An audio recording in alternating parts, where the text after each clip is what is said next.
Teri Wellbrock here. Just a quick little story before we start today's episode.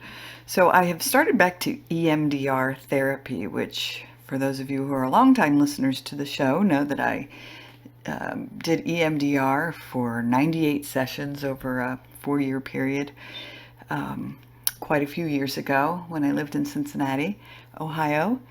And it was life altering for me. So I've started back up with this health crisis that I've had going on, and I thought I need to make sure my mental health and I'm taking care of that. And so we had a session this past Tuesday, and it rocked my world a little bit. Living here on Hilton Head Island, I had developed just a fear of open spaces, and I thought it was related to. I was involved in two bank robberies in my early 20s, and I thought it was related to the second bank robbery where I was trapped between two armed gunmen behind a house, behind the bank when I had fled from the bank. And so what I always just tried to focus on that, and we just couldn't tap into it in EMDR in Cincinnati. So I said to myself, let's try to see what's going on with this open space thing. This last session, and I won't go into all the details because I could talk for the hour that we had the session. But when we went back in, suddenly I ended up on a soccer field back when I was 9 years old. And my parents thought they're very humorous people. My dad was a funny guy, and my mom, still hilarious at 86, thought it would be funny to make fun of the way I ran, and was just very critical, but in a humorous way, of how I ran, and told me, don't ever run, you need to be a goalie. Well, I ended up switching to goalie, and not being on the front line because I was so concerned and self-conscious, and it was very shaming. And in their minds, they just thought they were being funny. Well, as we did this EMDR session, I came to the realization, and again, this is a much more complicated process than what I'm telling you here in these first few minutes of the show, the episode today, is that it somewhere along the line, it triggered in my brain that should I have to escape when I'm in wide open spaces? I can't run.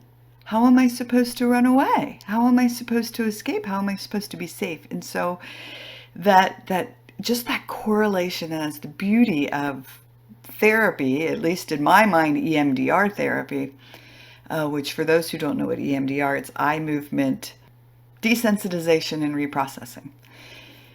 And I challenged myself then, and I've since been out to the beach twice. I'm much more comfortable. I even went on a long pier, which I'm not comfortable with, and ran on it and had fun. And I ran backwards and I ran forward, and I just was being giddy about it and said, I no longer have to have that attached, that emotion attached to it. And so I did a little bit of rewiring of the brain. And so I just wanted to give that example of things we talk about on the show so often. Continue to just tune in and find the things that work for you. Not every episode is going to resonate with you along your healing journey, but you may come across something and you think, oh, my friend or my family member, they'll really appreciate this. Doesn't resonate with me, but let me share this with someone else. So that's what's helping this show continue to grow. And I just send my love, my gratitude, big giant hugs. So thank you again for being a part of this space and for inviting others to be a part of it too. So, all right, now for today's episode, which is awesome and inspirational. Welcome everybody to the Healing Place podcast. I'm your host, Teri Wellbrock, and just super thrilled to have with me today, David Richman, and I'm going to read. He is a transformation expert, author, motivational speaker, trainer, consultant, and so much more. So welcome, David. Thank you. When you said that, Teri, I was thinking transformation expert. Like, what the heck is that even? Do you know what I'm saying? Like, I don't even know what that is. I think what it is that I had this like idea in retrospect of a point in my life that created a transformation. Like, I didn't know I was doing it, right? And then I went, oh, Oh yeah, I went from like one direction in life to a completely opposite direction, like literally, and on purpose transform myself. But when I was doing it, I didn't even know that that's what I was. So I think probably every one of your 100 countries listen to audience members is a transformation expert if they ever were going in one direction and purposefully said, no, I need to go in a different direction, like I need to transform myself. That's what makes you an expert, I think. Oh my gosh, I love that. I love that Yeah. philosophy. Well, one, when I first popped onto your website and saw Hmm. that, I said, "Oh my gosh, that sounds so like just." I love the wording of that because it just sounds inspirational Yeah. right there. But I love it that yeah, that you're saying that all of us really are transformation experts in our own lives. Some people earlier in life than others, and some people kind of naturally like are on this progression of like one stepping stone to the next, and it leads to where they're trying to go to, and they know, they're shining the light down the right hallway, and they're making their way down the path they should go down, and they're already there. I think most people, or at least I want to think most people, because I'm one of them. We just figure it out at some point in our life that holy cow, we got to do something different. Like for me, that came where I lived like the first 38 or 39 years of my life not being aware of making conscious choices, right? Like I made choices all the time, but I don't know that I did it with an open awareness, like a sense of like, are you making this decision for you? Is this the right decision? Do you understand the factors that are going into it? Do you really like are you being proactive about what you're doing, or are you just trying to survive, just trying to be reactive? Are you just trying to get yourself out of a hole you dug out of, or how to take shelter in a storm? No, I wanted to say no, like, dude, you got to do stuff on purpose. Like you gotta make decisions that are conscious, that are grounded, that are meaningful, that are that are on purpose, right? Yeah. That's where my transformation came. I wish it would have came 15, 20 years earlier, but I guess it just happens when it happens.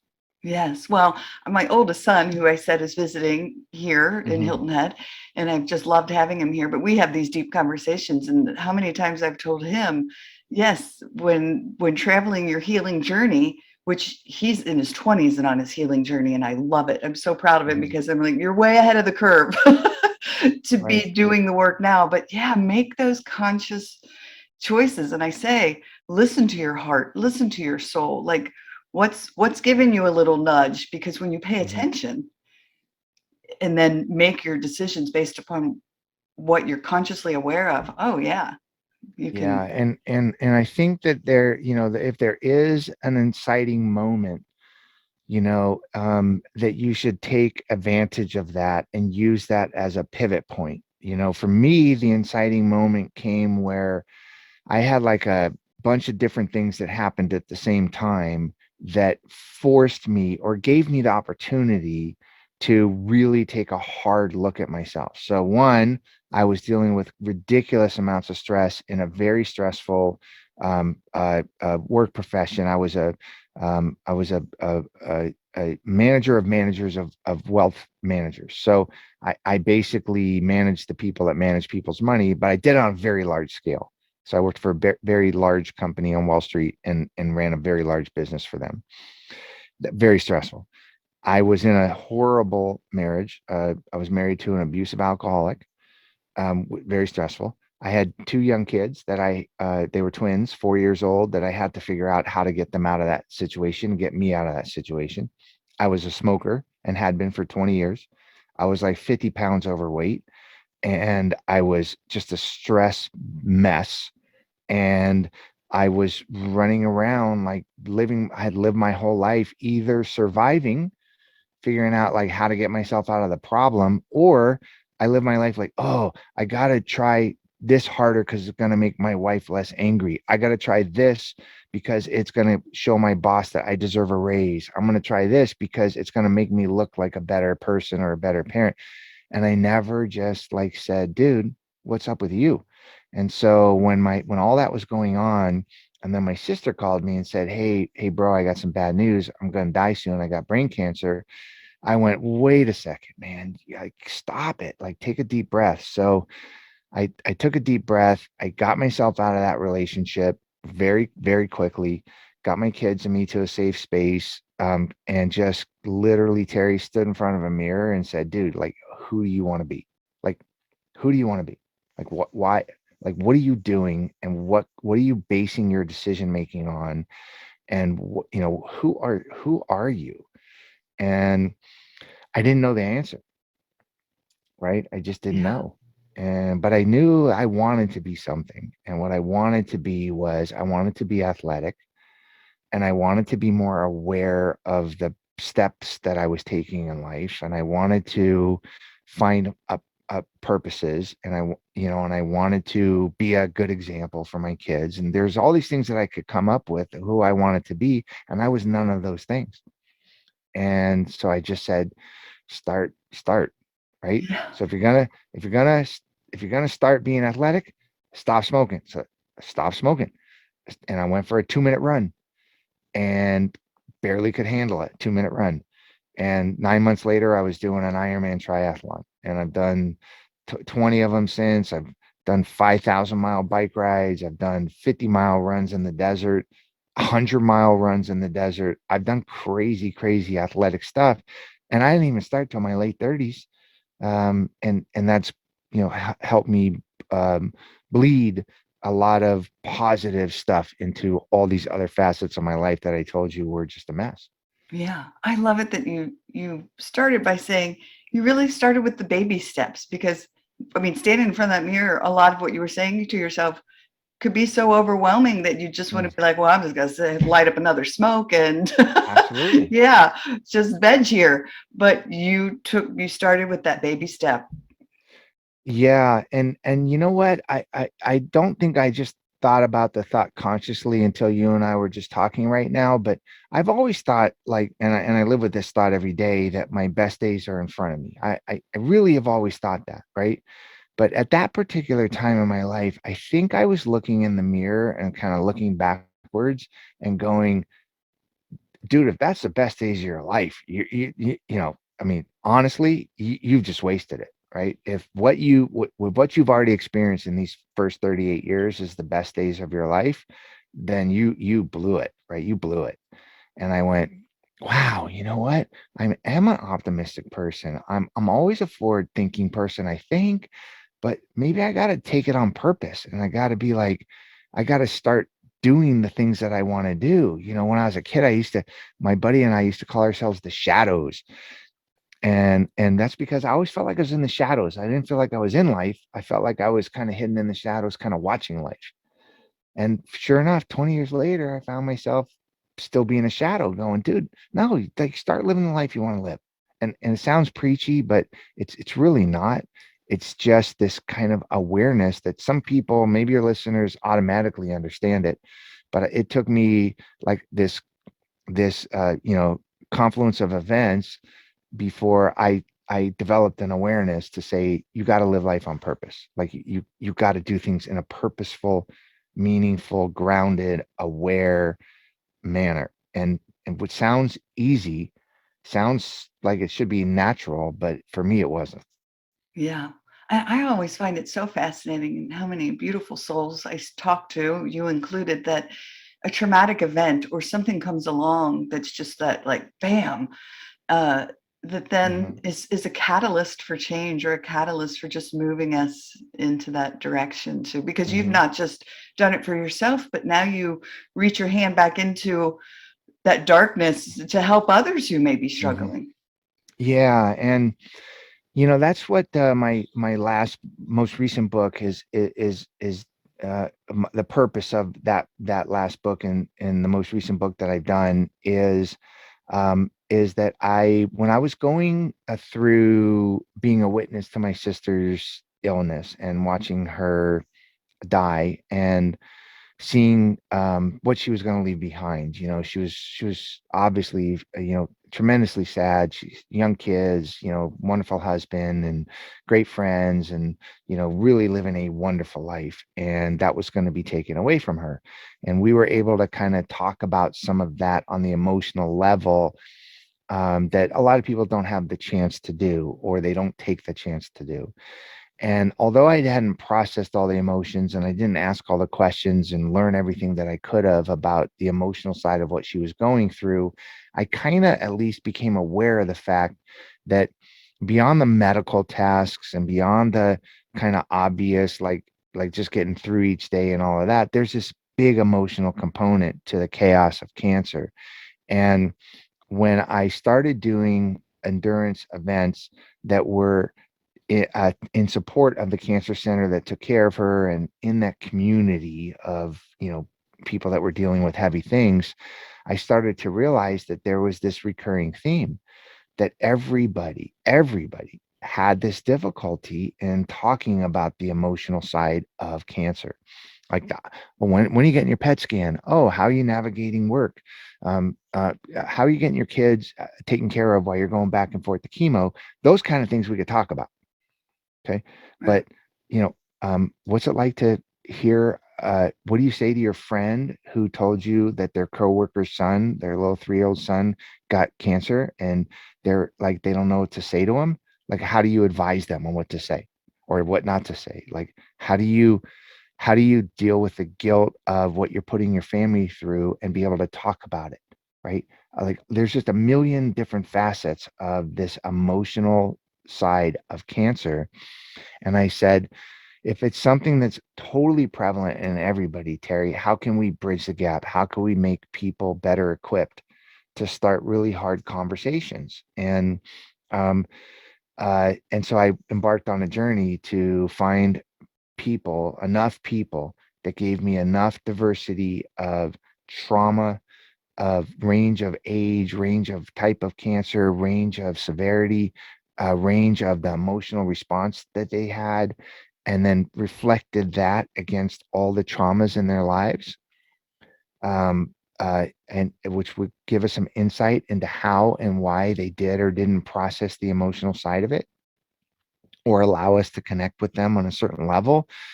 So that if I told these stories in a way that would evoke emotion from the reader, that they would identify with that person and go, oh, okay, so if they're telling me they don't want my help, then I'm not going to take that as an easy way out of an uncomfortable situation, because I don't know what the hell to say to them anyway, and I don't know how to give them help.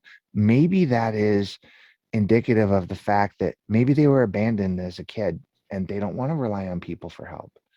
Maybe they're too scared to ask for help because they're afraid you're going to say no. Maybe when they say they don't want help, it's because they feel guilty that they are needing your help. Maybe they don't want to ask for help because they're the leader and they don't want to lose their position and their standing in your eyes, and they're afraid that they're going to let you down if they ask for help. There's a million reasons, right? But if it's an uncomfortable situation, which it normally is, and you find out that your friend is sick, and you go, "Hey, do you need anything?" and they go, "No, I'm fine." You're like, "Thank God," because I don't want to I don't want to say anything wrong. I don't want to be stupid, right? It gives you a ability to not bridge the gap. And I'm saying that we should try to bridge the gap, because these meaningful connections are what life's all about. Yeah, I had just never thought about it that way before. I mean, immediately when you started talking and started talking about the person who doesn't want the help, I said, "Oh, abandonment." Yeah. Yeah, I mean, that's what popped in my head, but you're right, there are a million reasons why it could be. Yeah, And that's with any trauma, but I feel like cancer, there's certain traumas that you can't explain. You don't know what to say, right? What do you say when somebody loses a child? Or what do you say when a coworker, jumps off the building or something? I mean, there's sometimes you can't, there's not the right thing to say ever. Like, there is no words, right?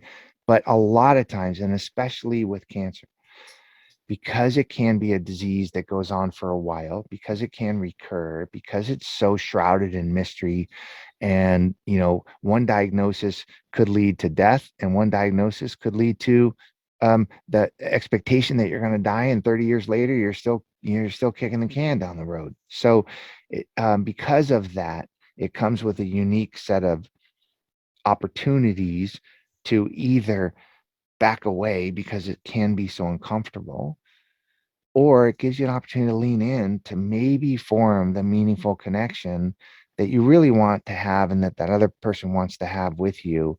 But you have to be equipped to understand how to talk to them and how important the emotional side of what they're going through is. Because my research in this project, it went on for about 5 years.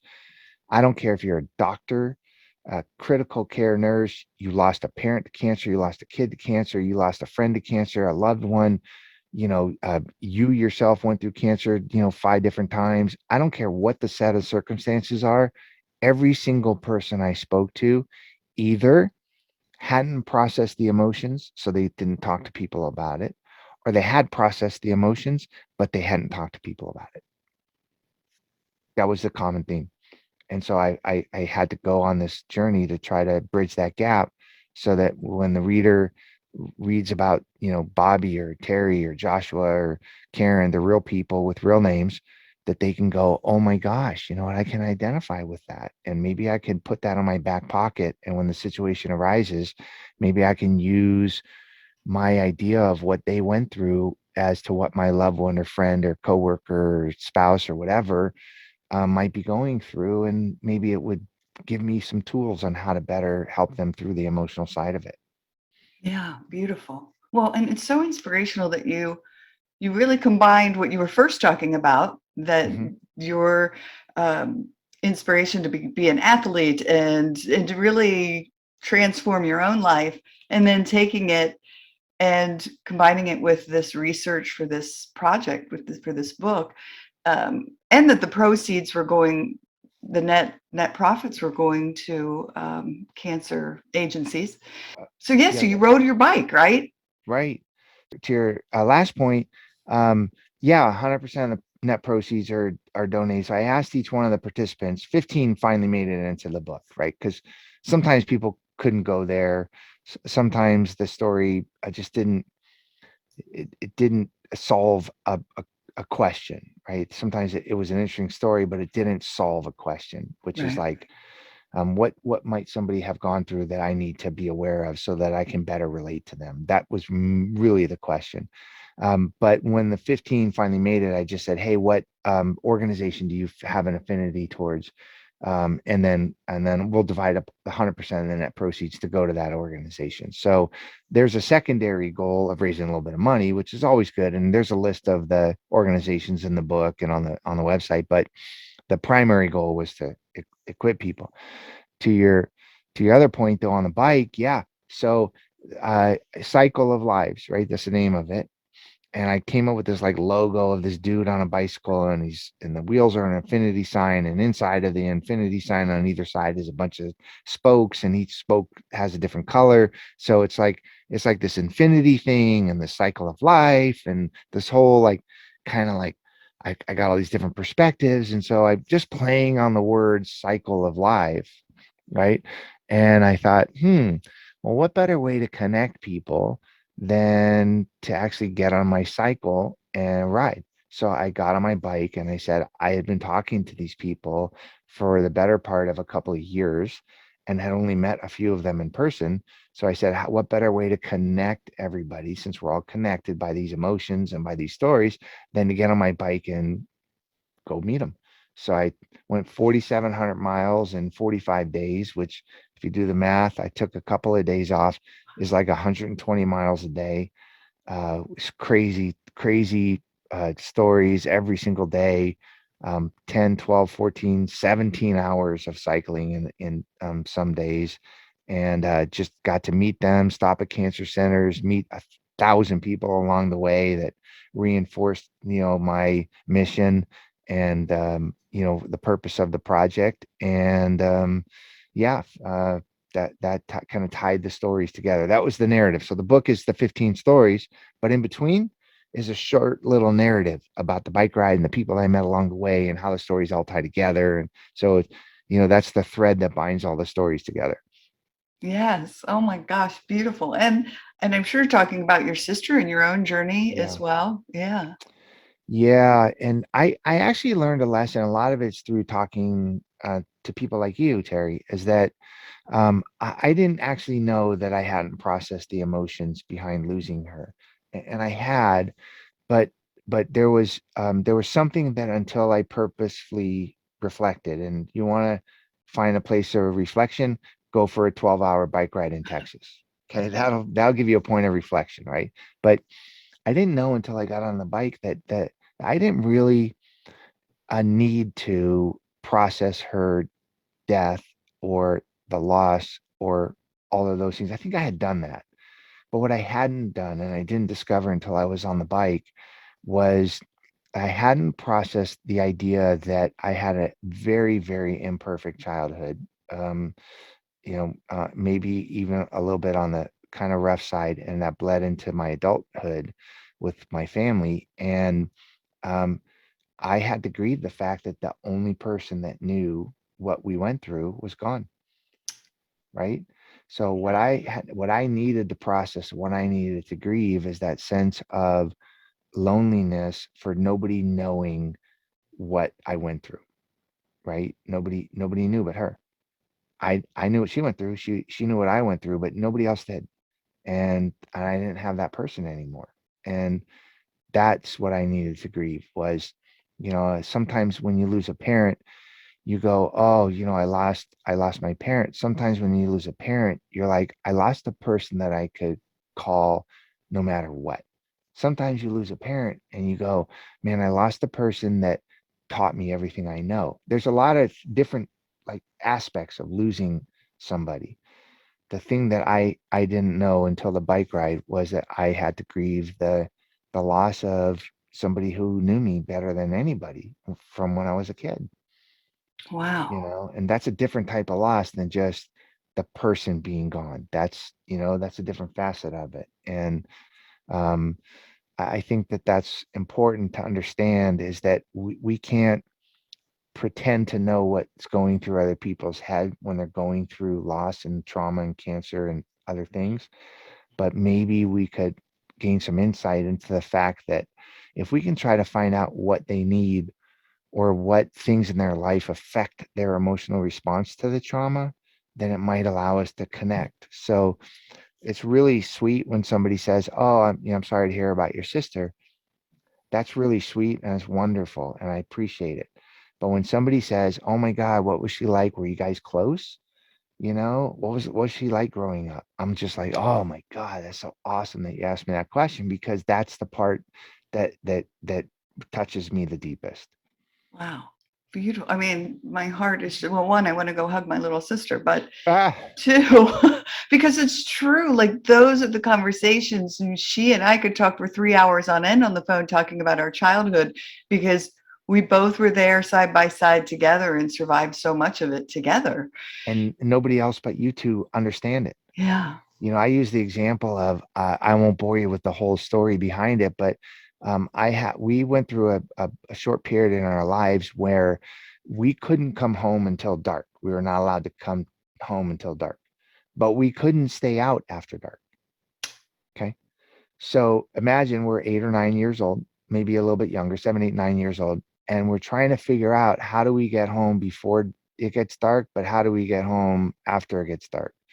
And so we would literally hide in the bushes across the street and wait for the street lamp to come on. And as soon as the street lamp came on, we would race across the street and open up the front door and go home. And we figured that was the point.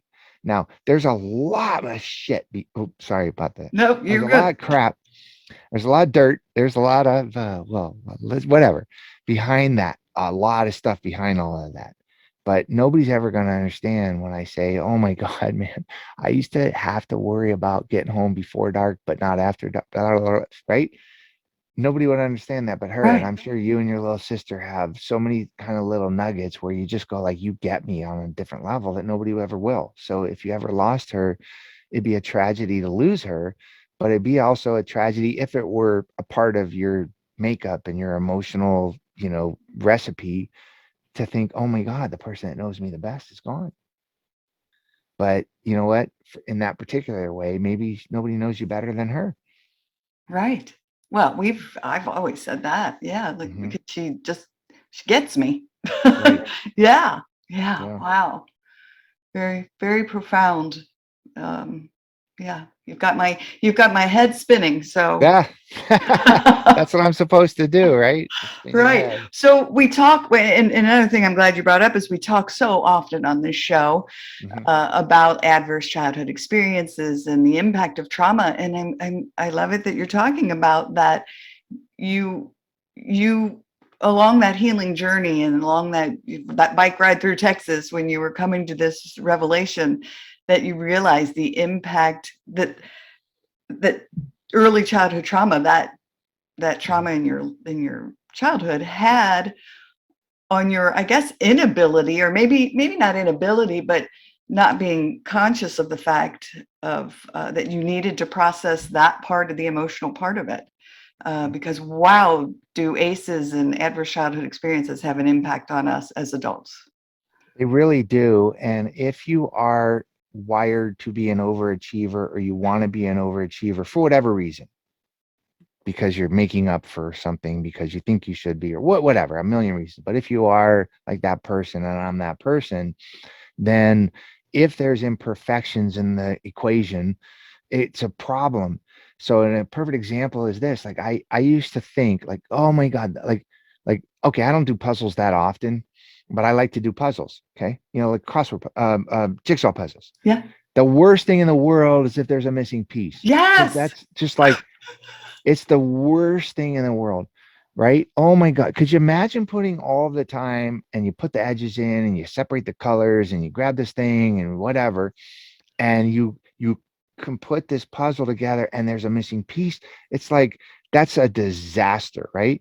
And I thought about that in life and I go, as it's relating to my sister and my family life and just all the crap that's around all of that, I finally said to myself, you know what? This is a puzzle that is going to have a lot of pieces missing. You just got to just accept that. And it's like, oh, okay. Well, if I accept the fact that there's going to be missing pieces, it's not going to bum me out so much. I can't find the pieces that are lost. They're gone, right? I just have to accept the fact that there's a jigsaw puzzle. It happens to be in my life that's just got empty pieces. They're missing pieces. Just that's just the way it is. And if I accept that, I'm not going to be so bummed out about it. I'm certainly not going to go smoking cigarettes and trying to overachieve and close my eyes to important things in life just so I won't see those missing pieces. So that's kind of like an analogy that I like to use. It's funny too, because Terry, I was cleaning up the house the other day and I have if you can imagine this, I have an 18,000 piece puzzle. Holy moly. It's actually a old world map, four of them, right? So it's each one is 4,500 pieces, but it comes together as an 18,000 piece puzzle. And and I've had it for like 20 years in the unopened box. Part of the reason I don't want to open it is because you imagine how much time it would take to put an 18,000 piece puzzle together. And what happens if the maker accidentally forgot one of the pieces in there? Like that would be the worst thing ever, right? But I figure I'm like an 18,000 piece puzzle and I got like thousands of pieces missing. So I guess it's not the worst thing in the world. Right. Oh my, I love jigsaw puzzles and I'm an overachiever. So Yeah. I'm relating to you on so many levels right now. But I recently bought one. We put a card table out and my daughter and I we're like, all right, let's put the puzzle together. And we start getting it. We get the edges, everything's ready to go. And then I said, what is the dog chewing on? Oh no. One of the puzzle pieces had fallen on the floor, and there he was chomping away. And I said, we are still using it. I don't Ah. care if it's mangled. Oh my gosh. Yeah, I would in a previous life, I would have stopped right then. I would have walked away and said, forget it. Now I'd be Yep. like, all right, we can put a mangled piece of puzzle in there. Right. Yeah. So we just ended up using the mangled piece. Yeah. But it's a good analogy. Like visuals to me work. It makes sense to me that if you like what I learned from endurance athletics is something that, when something hard happened in my life, I would usually complain about it. Okay. Or I would go, okay, suck it up. You got to figure out a way to get through it or whatever, right? But a hard things were a struggle. Uh, Duh, right? That's what you think, but no, they're not. Because I walked in, I had a mentor one time, and I walked into her office and I was complaining about something that was really difficult I was going through at work. And she was running the business, but I was her right hand man, and I was having to do something I didn't want to do. And I go, it's so freaking hard. And she goes, darling, it's supposed to be hard. And I went, oh, oh, you mean like so when I'm doing an Ironman and it hurts, it's supposed to hurt? Oh, that does make sense. Like, right? It makes sense. So now when I go through something that's really, really hard, I go, it's supposed to be hard, so get over it. Now just go do it. Right. It's a different thing than complaining about how hard it is and getting through it. If you accept how hard it is and get through it, it's a hell of a lot easier. Yeah.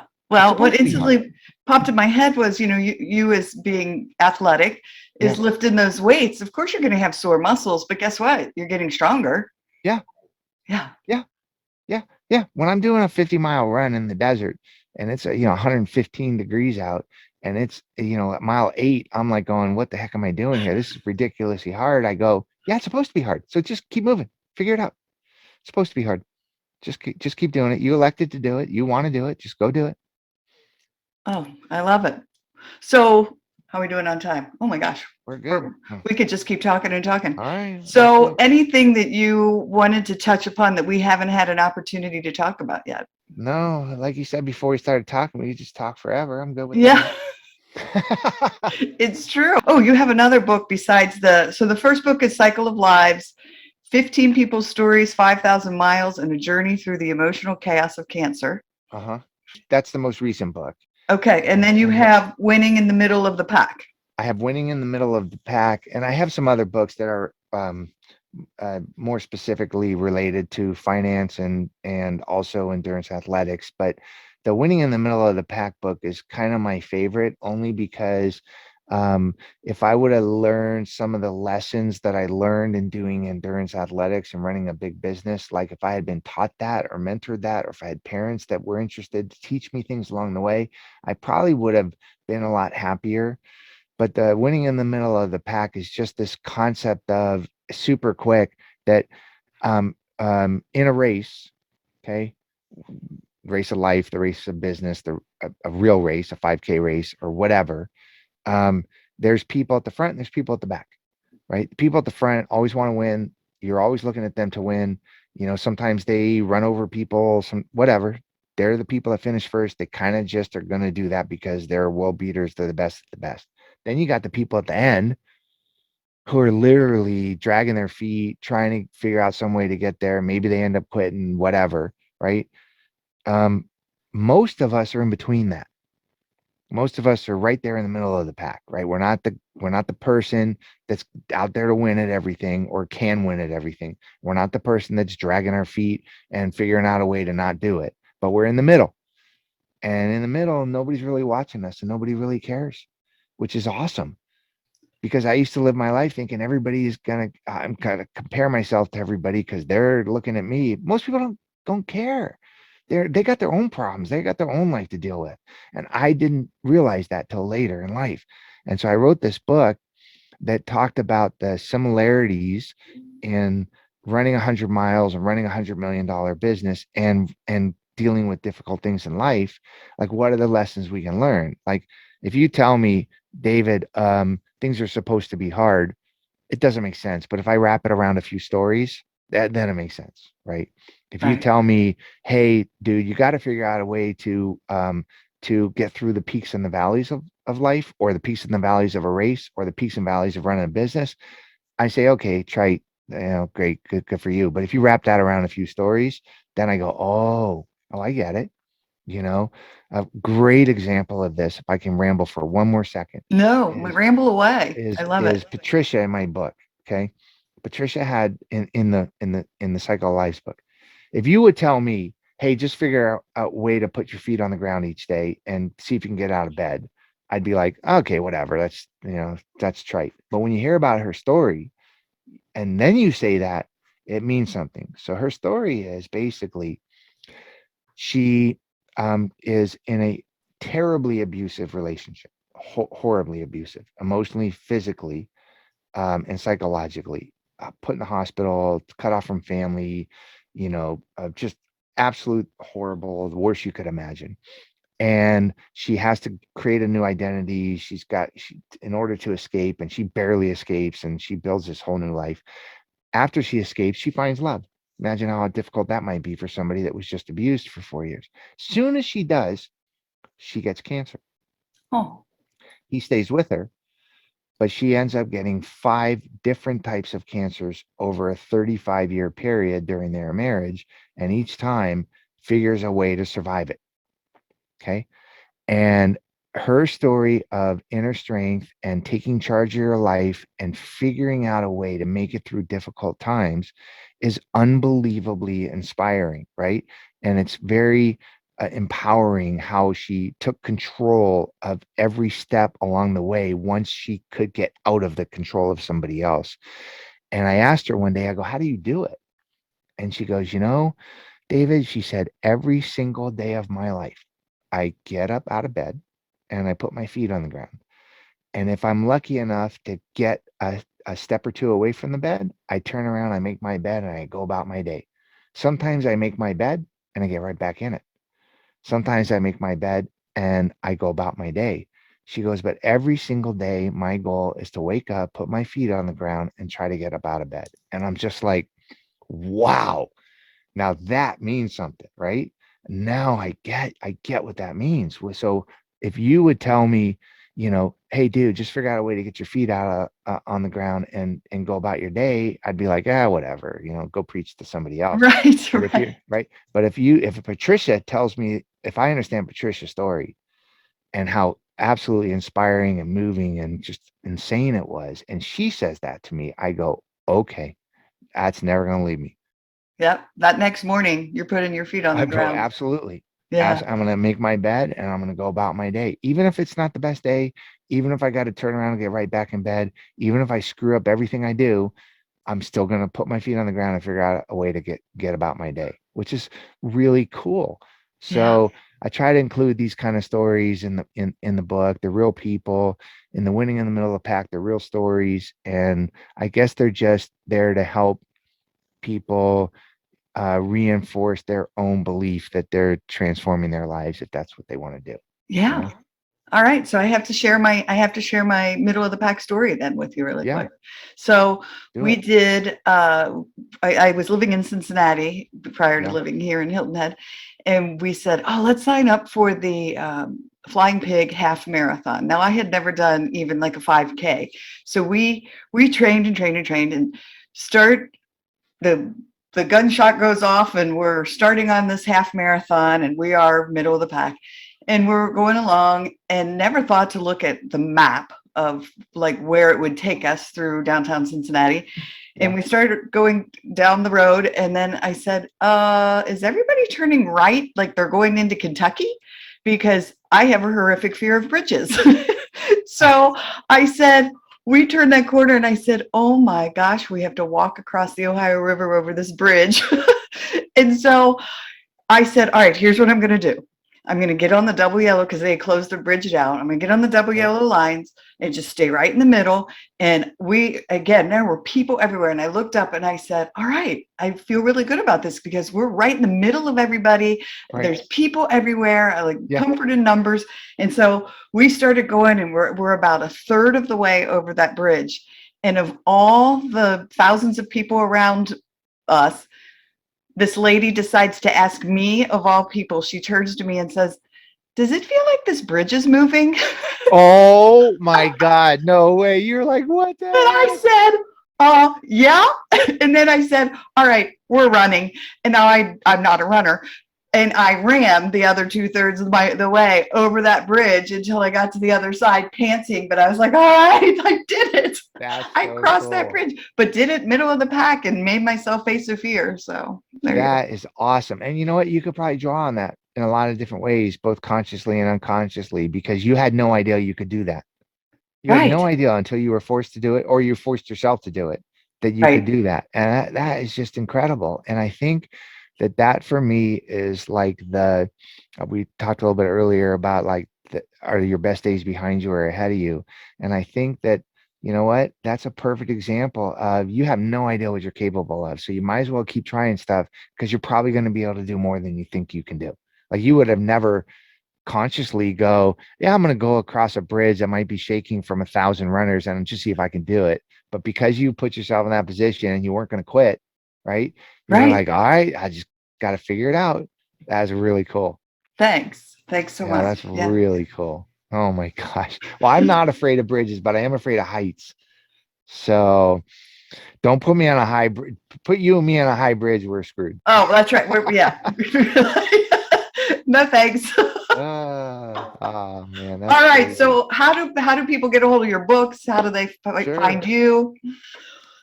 Go wherever books are sold. Oh my gosh, I did an interview with a on a radio show in Ireland, and I got an email from a guy who said I walked into 3 bookstores in Ireland and can't find your book. So I don't know that it's available everywhere books are sold, but I sent him one anyway. But anywhere books are sold, Amazon, Barnes and Noble, your local bookstore, big chains, little chains, whatever, they can get the book or they have it. Um, like I said, the proceeds, 100% of what would come to me goes out to these 15 organizations. And it's supporting something good. Plus, I think the book is good, so I think you might get something out of it. So they can go to a bookstore or just go to the website cycleoflives.org. We're a 501c3. All the information's on the website. I'll send you a signed copy if you order one on the website. And still 100% of the proceeds will go to the organizations. And yeah, that's about it. Oh, I so want a signed copy. I'm going to go order one because I collect them from my podcast guests. So yay. Nice, I'm going to go nice, do it. All right. dude. Well, just because you're the host, I'll send you one for free. Oh my You're a gosh, I'll blast. give you a big hug. Thanks. All right. Well, gosh, it's just been just an absolute joy to have you here. And thank you for all you do to help shine the light of hope. Yeah, and thank you for what you're doing. I mean, I'm totally impressed. I mean, a couple hundred episodes in the can and people listening and you're inspiring them and making change. So keep it up. Yeah, you're really Oh, good. thank you. Thanks. Yeah. All right. Well, everyone, thank you for joining us today on the Healing Place podcast. And remember, until next time, be gentle with yourself. Thanks. Bye bye. Hey, everybody. Teri Wellbrock again. Just wanted to thank you for listening to the episode today and remind you to visit my website as well as the academy.teriwellbrock.com for the courses. But if you go to my website, teriwellbrock.com, you can sign up for my monthly Hope for Healing newsletter, which is also jam-packed with information and strategies and blog pieces and guest blog pieces and links to shows. And just a great space for, again, healing and hope strategies. Thanks for, again, being here and being a part of this healing space. I very much appreciate you. All right. Bye